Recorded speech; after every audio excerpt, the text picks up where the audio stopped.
अपामार्ग किंवा प्रत्येक पुष्पी ही शिरोविरेचनार्थ अग्र म्हणून सांगितलेली आहे. चरक सूत्रस्थान 25 यज्ञपुरुष या अध्यायामध्ये. हे अग्रसंग्रह तुम्हाला पुढच्या वर्षी पाठांतराला आहेतच. म्हणजे प्रत्येक एका द्रव्याची काही खासियत असते किंवा स्पेशालिटी असते, तर ती काय आहे या अनुषंगाने हे द्रव्य सांगितलेले आहेत. तर इथं जे अपामार्ग आहे ते शिरोविरेचनार्थ म्हणजे नस्यांसाठी लागणाऱ्या द्रव्यांमध्ये श्रेष्ठ द्रव्य आहे, हे तुम्ही लक्षात घ्यायचं आहे. तर ह्या द्रव्यांची लिस्टसुद्धा मी तुम्हाला देईल किंवा टेबल फॉर्म तुम्ही करू शकता.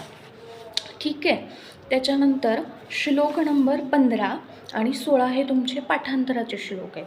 तुम्हाला जी फर्स्ट इयरला श्लोकावली किंवा डायरी मेंटेन करायला सांगितलेली आहे त्यामध्ये हे तुम्हाला लिहिणं अपेक्षित आहे. तानी उपस्थित दोषानां स्नेहस्वेदोपपादनैः पंचकर्माणि कुर्वीत मात्रा कालो विचारयन्. म्हणजे हे जे पंचकर्मासाठी द्रव्य त्यांनी सांगितले, म्हणजे नस्य असेल, वमन असेल, विरेचन असेल, अनुवासन किंवा आस्थापन असेल, ह्यासाठी जी द्रव्य सांगितलेली आहे ह्या द्रव्यांचा उपयोग उपस्थित दोष म्हणजे जे उत्क्लेशित झालेले शरीरामधील दोष आहेत हे यांचं निर्हरण करण्यासाठी उपयोग करायचा. पण कसा? मात्रा आणि काल याचा विचार करून. मात्रा आणि काल म्हणजे काय की बाबा एखाद्या पेशंटमध्ये किती दोष आहेत त्याच्यानुसार त्याला अल्पमात्रेत औषध दिलं तरी चालेल, मध्यम मात्रेत द्यायचं का बृहत मात्रेत द्यायचं आहे, किंवा त्याचा काळ कुठला आहे, कोणता ऋतू चालू आहे, यानुसार आपल्याला विचार करावा लागतो. याचं डिटेलमध्ये तुम्हाला चरकसिद्धिस्थानमध्ये सुद्धा आहे आणि पंचकर्मामध्ये सुद्धा याचा अभ्यास तुम्हाला फायनल इयरला येणार आहे. ठीक आहे. आणि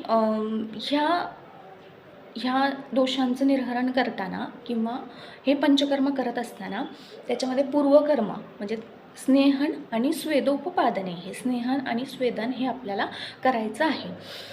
चरक सूत्रस्थान 13 स्नेहकल्पना आणि चरक सूत्रस्थान 14 स्वेदकल्पना हे तुम्हाला सेकंड इयरला असणार आहे चरकचे. ठीक आहे. कल्पना चतुष्काचे अध्याय आहे ते, आणि याच्यामध्ये डिटेलमध्ये म्हणजे की कोणत्या रुग्णामध्ये, कोणत्या व्याधीच्या रुग्णामध्ये किती क्वांटिटीमध्ये तुम्हाला स्नेहन द्यायचं आहे, कुठल्या द्रव्यांनी. जसं तुम्ही वाग्भट सूत्रस्थान 1मध्ये बघितले ना, महास्नेह म्हणजे काय किंवा घृत, तैल, वसा, मज्जा याचं वर्णन तुम्ही बघितलेलं आहे. तर त्याचा उपयोग कसा करायचा, किती मात्रेत द्यायचा, कोणती कल्पना वापरायची, याचं सगळं डिटेल वर्णन तिथं सेकंड इयरला तुम्ही बघणार आहात. इथं काय लक्षात ठेवायचं आहे की हे जे पंचकर्माचे द्रव्य सांगितले त्याचा वापर पंचकर्मात करत असताना मात्रा आणि कालाचा विचार करून करायचा, आणि तेही पूर्वकर्म म्हणजेच काय स्नेहन आणि स्वेदन करून करायचं आहे. ठीक आहे. मग स्नेहन आणि स्वेदन कशासाठी उपयोगाचं आहे, तर जे शाखागत गेलेले दोष असतात, सूक्ष्म अतिसूक्ष्म स्रोतसांमध्ये गेलेले दोष असतात, त्यांचं विलयन करून त्यांना बाहेर काढून कोष्टात आणण्यासाठी या स्नेहस्वेदनाचा उपयोग होतो. ठीक आहे. वाग्भटामध्ये सुद्धा असा रेफरन्स आपल्याला येणार आहे फर्स्ट इयरला, त्यावेळेस त्या अध्यायामध्ये मी सांगेल तुम्हाला. ठीक आहे. पुढे मात्रा कालाश्रया युक्ती ही सिद्धिर्युक्तो प्रतिष्ठित तिष्ठती उपरी युक्तिज्ञो द्रव्यज्ञानवतां सदा. चरकांनी ना युक्तिप्रमाणाला खूप महत्त्व दिलेलं आहे असं मला तरी वाटतं. म्हणजे मी खूप संहितेमधली खूप ग्रेट अशी टीचर नाही आहे किंवा मला खूप संहितेचं ज्ञान आहे असं नाही, पण मी जेवढं वाचलं आहे, जेवढं मला चरक समजलेत त्याच्यात मला असं वाटतं की युक्तिप्रमाणाला खूप महत्त्व दिलेलं आहे. का? कारण की जरी तुम्हाला द्रव्यांचं ज्ञान आहे, सगळं स्नेहकल्पनेचं ज्ञान आहे, पूर्वकल्पना सगळ्या मला माहिती आहेत, पूर्वकर्म कसं करायचं आहे, काय करायचं आहे, पण जसं दिलं आहे तसं वापरता येईल का? म्हणजे शिरोविरेचन करण्यासाठी किंवा नसण्यासाठी एवढे सगळे द्रव्य दिलेले आहेत, तर सगळेच द्रव्य मला वापरायचेत का? तर नाही. तिष्ठती उपरी युक्तिज्ञो द्रव्यज्ञानवतां सदा.